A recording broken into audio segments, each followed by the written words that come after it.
a magic number and Hollywood agrees. Welcome to WatchMojo.com, and today we're counting down our picks for another Top 10 Movie Trilogies. For this list, we've chosen the best of Tinseltown cinematic triplets that haven't already been acknowledged in our previous Top 10 Movie Trilogies video. Bring the noise. So before you cry foul play and not seeing any Matrix or Star Wars on this list, be sure to check out the first video. Number 10, the Men in Black Trilogy. Give me your attention for a moment. I'll be glad to tell you what happened. While the first sequel didn't quite live up to the standards of the original movie, we can't leave these Men in Black for the marks they did hit in a franchise that spans 15 years. You're under arrest for violating sections 4153 of the Tycho Treaty. So hand over whatever galaxy you might be carrying and step away from your busted-ass vehicle and put your hands on your head. With all three films loaded with star-studded casts, beautiful blends of action, comedy, and impressive visuals, these sci-fi classics bring out some of the best the genre has to offer. Well, it's an emergency. What? You doing fine, Ace? What kind of emergency? What's the rush to get off the planet all of a sudden? They've also spawned an amusement park attraction and a cartoon series. I make this look good. Number 9, the Three Flavors Cornetto Trilogy. Oh, yes. Starring English comedians Simon Pegg, Nick Frost and friends, this trilogy is the black sheep of our list.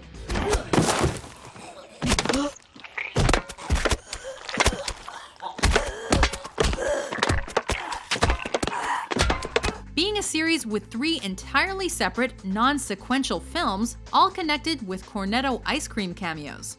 Composed of Shaun of the Dead, Hot Fuzz, and The World's End.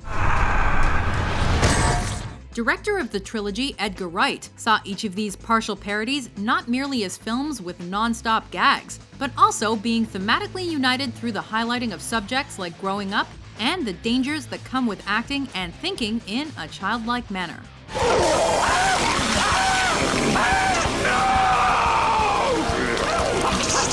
Number 8, the Austin Powers Trilogy. Yeah, baby. Yeah, baby, indeed.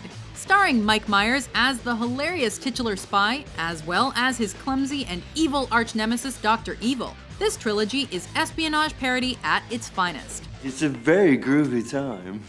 Although conceived and designed to poke fun at the over-the-top plots and overt sexual content innate in the emerging spy film genre of the 60s. Yeah, we're looking at you, 00. These films nevertheless work as standalone action comedies.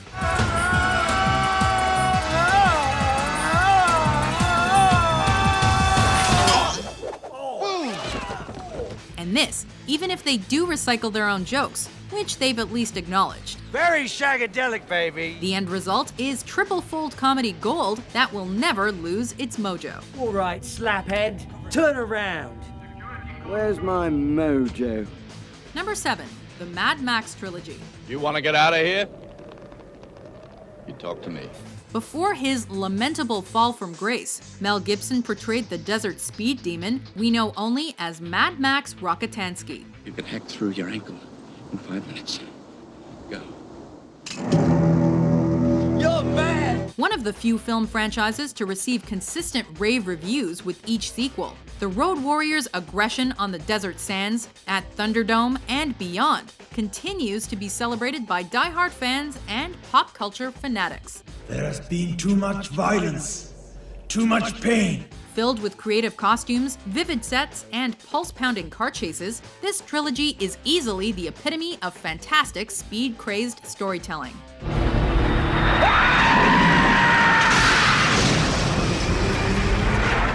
Number 6, the Evil Dead Trilogy. Well, hello, Mr. Fancy Pants. In this string of unique gore fests, Bruce Campbell stars as the haunted Ash Williams, whose antics and adventures have garnered praise to a point that they've elevated him to pop culture phenomenon status. You bastards!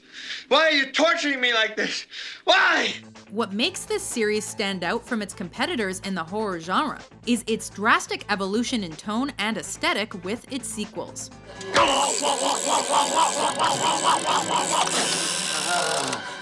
Beginning as an edge-of-your-seat thrill with the original Evil Dead in 1981, the series' first sequel took an interesting turn with its blend of comedy, and it concluded with a fantasy medieval twist with Army of Darkness. Hail to the king, baby. Number 5. The Mexico Trilogy. Let's play. Conspiracy, murders, epic gunfights, pretty ladies. These are just some of the many qualities that make this explosive mariachi trilogy awesome.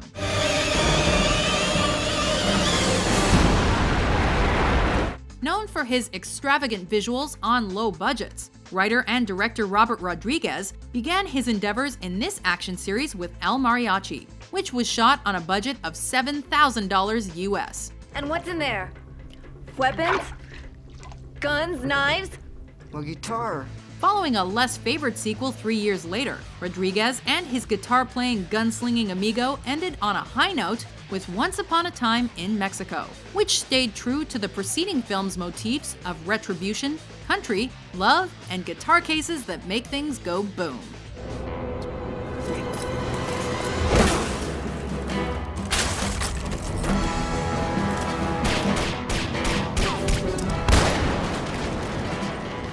Number 4. The Living Dead Trilogy.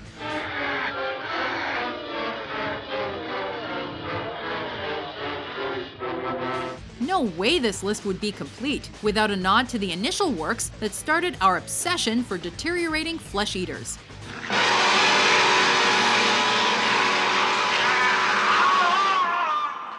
Beginning in 1968 with the black and white Night of the Living Dead, and later accompanied by Dawn of the Dead and Day of the Dead, these horror classics gave zombies a new life and a sub-horror genre of their own.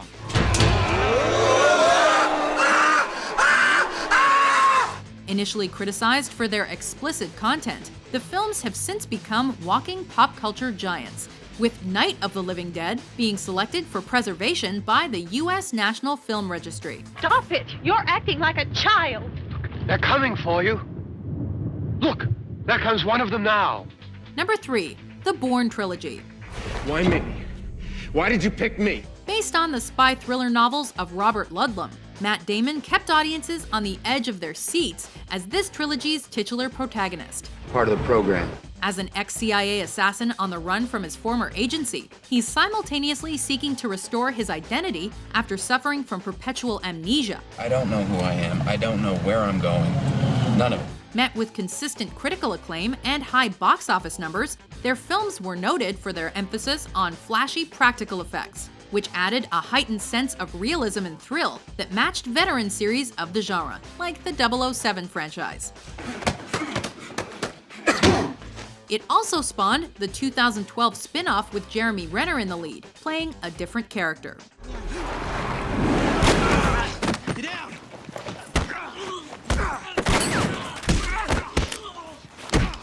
Number 2. The Before Trilogy. What's your name?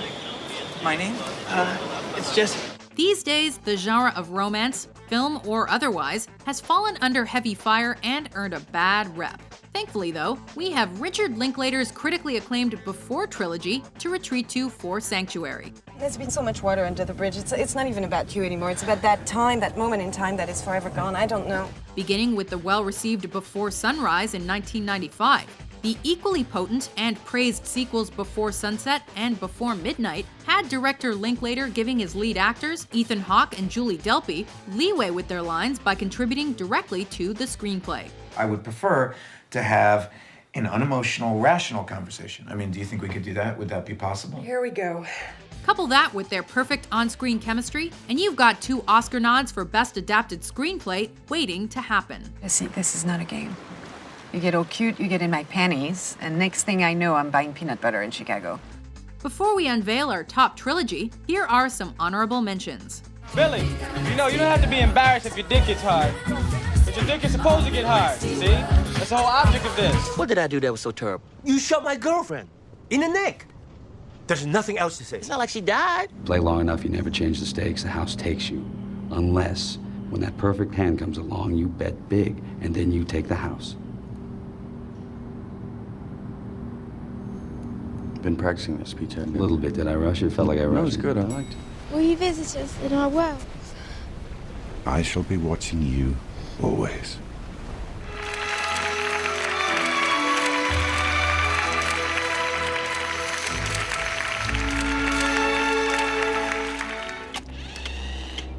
Number 1. The Toy Story Trilogy. To infinity and beyond!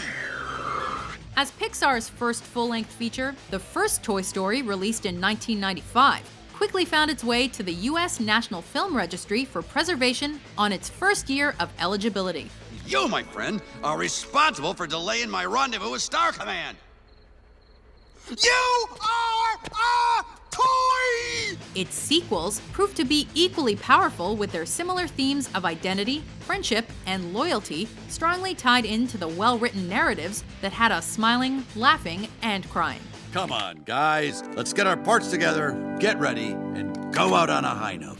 With the third film being the first animated feature to surpass the $1 billion gross mark, as well as being one of only 3 animated films to be given an Oscar nomination for Best Picture, there's no question that these toys were never meant to be thrown out of our hearts. Reach for the sky. And we're sure they never will be. This isn't goodbye. Hey, Woody, have fun at college. Yeah, but not too much fun. Do you agree with our list? Which movie trilogies keep you running on movie marathons? What the happened last night? Hey, Phil, am I missing a tooth? For more non-stop top 10s published every day, be sure to subscribe to WatchMojo.com. Thank you for participating in our drill. Hopefully you enjoyed our new, smaller, more energy-efficient subway cars. Watch your step. You will have a nice evening.